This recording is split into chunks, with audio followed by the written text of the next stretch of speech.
Hi gamin, j'espère que tu vas bien. Je te fais cette petite vidéo pour t'aider à mieux comprendre ce qu'il fallait faire lors de la dernière activité, l'activité où je t'ai demandé de mettre en application la méthode qu'on a vue depuis 3 semaines. Ça a commencé avant les vacances de Noël. La méthode consiste à savoir faire un graphique. Et oui, en classe de cinquième, selon le texte officiel de l'Éducation nationale française, tu dois maîtriser cette compétence. C'est une obligation.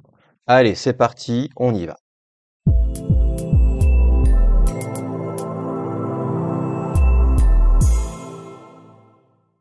Donc, correction de l'activité 1 sur l'absorption du dioxygène chez les êtres vivants. Tu vas voir, ce chapitre est vraiment très simple. Que dit la méthode? Elle dit étape 1, phase de préparation. Étape 1, phase de préparation, je trace deux grands axes.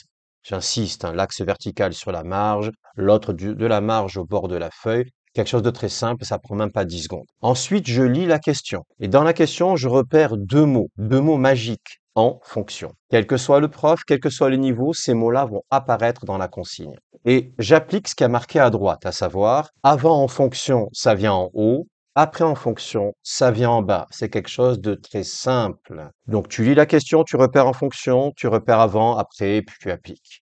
Voyons ce que ça donne dans notre cas, dans le cas de notre activité. Construisez les graphiques correspondant à la teneur en O2 en fonction du temps. Du coup, en fonction a été repéré, ce qui a marqué après, ce qui a marqué avant, et tout le monde est content. Donc, la teneur en O2 est marquée avant, donc ça doit venir en haut, tout simplement. Voici votre feuille, voici la teneur en 2, voici le temps qui est marqué après, qui vient en bas. C'est très simple. Certains élèves parmi vous ont eu du mal, si, ils ont eu du mal à repérer l'unité. Alors regardons, voici le tableau de valeur, et vous allez voir, c'est marqué dedans. Il suffit de savoir lire. Pour le temps, c'est en minutes. Voilà, je te l'encadre. Et pour la teneur en O2, c'est en pourcentage.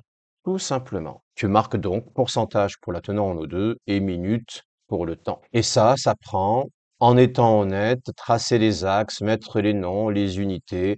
Ça prend une bonne minute pour un élève de cinquième. Normal. Continuons. Deuxième étape de la méthode, la phase de graduation. Alors, gamin, c'est important de comprendre que tu dois être capable d'appliquer la méthode. Je sais que toi, ça tout te semble compliqué, mais je te donne un mode d'emploi, ça s'appelle une méthode, et je te demande, après te l'avoir présenté, après l'avoir appliqué, je te demande simplement de te dire, OK, cette méthode, elle marche, donc je vais appliquer la méthode. Ici, qu'est-ce que je dois faire? Je dois repérer la valeur la plus grande pour chaque ligne du tableau. Allons le faire tout de suite. Voici le tableau de valeurs. Tu reconnais les lignes avec le temps, la teneur en O2. Quelle est la valeur la plus grande pour le temps? Attends, je regarde. Il me semble que c'est 45. Je regarde bien, oui, on dirait que c'est 45. Quelle est la valeur la plus grande pour la teneur en O2? Alors là, mon Dieu, elle n'est pas à droite, elle est à gauche. Certains ont été bloqués par ce simple détail subtil. Eh bien, il se trouve que c'est 100. Tout simplement, c'est 100. À partir de là, je dois calculer ma graduation. Alors oui, certains sont surpris. Il faut faire un calcul simpliste pour arriver à trouver un carreau égale combien. La méthode nous dit un carreau égale, c'est marqué dans la méthode que vous aviez sous les yeux, la valeur la plus grande de la ligne, que je viens d'encadrer en rouge, divisée par la longueur de l'axe, qui fait entre 15 et 20 carreaux. On trace des axes de 20 et on se laisse guider. Alors voyons si c'est difficile à appliquer. Pour l'axe vertical, oui, parce qu'il y en a qui savent pas ce que c'est vertical. L'axe vertical, c'est de haut en bas. Pour l'axe vertical, la teneur en O2, j'applique la méthode. Valeur la plus grande divisée par un nombre entre 15 et 20. Et là, gamin, conseil amical, n'ayez pas honte. Sortez votre calculatrice et faites la valeur la plus grande, ici c'est 100, je vais diviser par un nombre entre 15 et 20 pour obtenir un résultat sans virgule. Alors voyons, 100 divisé par 15, 100 divisé par 16, oh, 17 ou 18 ou 19, ah non, c'est pas bon. Et 100 divisé par 20, ça me donne tranquillement 5. 100 divisé par 20 égale 5. Rien de compliqué. Pour l'axe horizontal, l'axe du bas, les abscisses, pour les matheux, l'axe du bas, eh bien, c'est le temps. Alors, quelle est la valeur la plus grande? C'est 45, très bien. Et je divise là encore par un nombre entre 15 et 20. Alors, je vais choisir. Je vais pas choisir ça au hasard.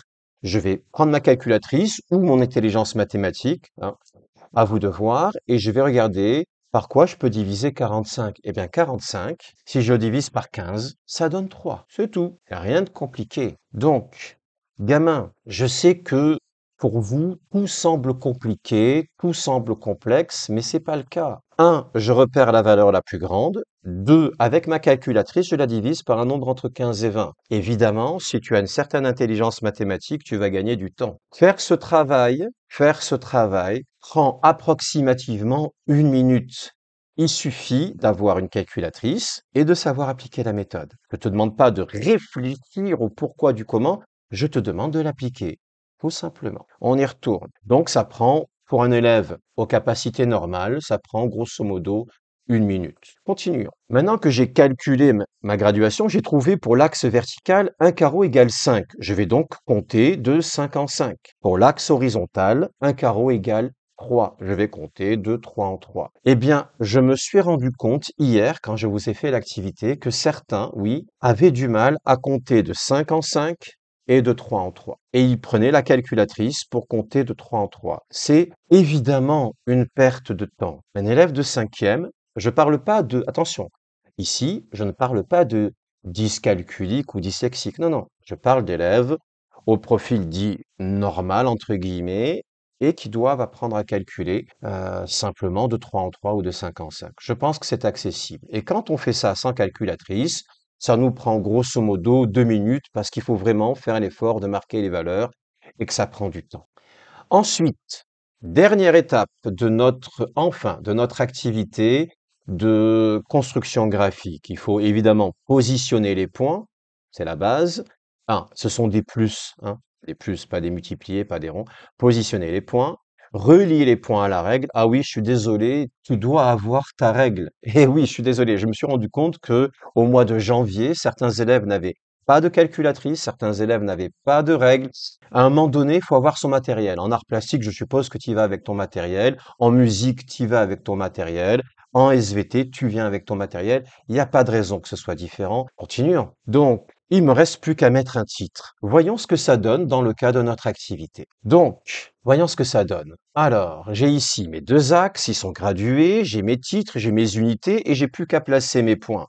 Je place mes points, je relie à la règle. Je place mes points, je relie à la règle. Placer les points, ça prend un peu de temps. Là, il y avait 3 courbes, donc grosso modo, il vous aurait fallu, normalement, 5 minutes. Mais comme on a 3 graphiques, il faut légender, il faut noter que la courbe violette ou bleue ou verte ou les couleurs que vous avez choisies correspondent à tel ou tel animal, tout simplement. Ah oui, ça prend 5 minutes.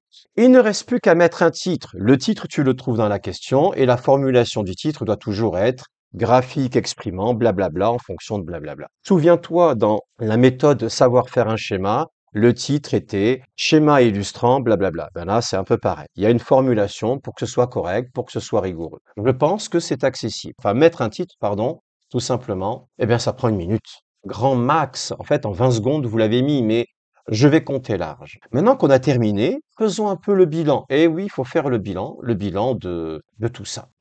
Alors, pour lire la consigne, trouver ce qui va en haut, ce qui va en bas, tracer les axes, on compte 1 minute parce qu'en fait, tracer 2 traits et mettre 4 mots, c'est pas trop compliqué. Ensuite, trouver la graduation de chaque axe et graduer les axes, c'est un peu plus long. Il me faut 3 minutes. D'accord? Continuons. Placer les points et relier les points, je vous ai dit qu'avec 3 courbes, c'était beaucoup. On compte 5 minutes. Et enfin, mettre un titre, on compte 1 minute. Et tout le monde est content. Mais ça nous fait combien au total? Allez, j'arrondis 10 minutes. Si tu connais la méthode, si tu l'appliques sans aller chercher midi à 14 heures, si tu l'appliques étape par étape, la construction, là on avait 3 courbes à faire, hein, peut prendre 10 minutes. Certains ont réussi l'activité et ils ont eu 9 sur 10 ou 10 sur 10. Ceux-là l'ont réussi en 30 minutes. Eh oui, minimum, hein, évidemment, minimum. 30 minutes. Il y a donc un décalage entre votre vitesse d'application d'une méthode que vous avez vue pendant 3 séances et le temps normal attendu par un professeur. Il est important que vous deveniez plus rapide sur l'application de cette méthode. Pourquoi je passe du temps à faire une vidéo? Mais parce que la construction graphique étant une compétence normale et obligatoire de classe de 5e, vous aurez dans vos évaluations des graphiques à faire. C'est aussi simple que cela. On est d'accord? Bien. J'espère que la prochaine fois, ça se passera mieux et que la majorité des élèves aura la capacité de faire un graphique simple, efficace et bien fait, en toute autonomie. Voilà. Je te claque la bise et j'espère que la prochaine fois, tout se passera au mieux pour la construction graphique. Allez, va apprendre ton cours. Au revoir. Ciao, ciao.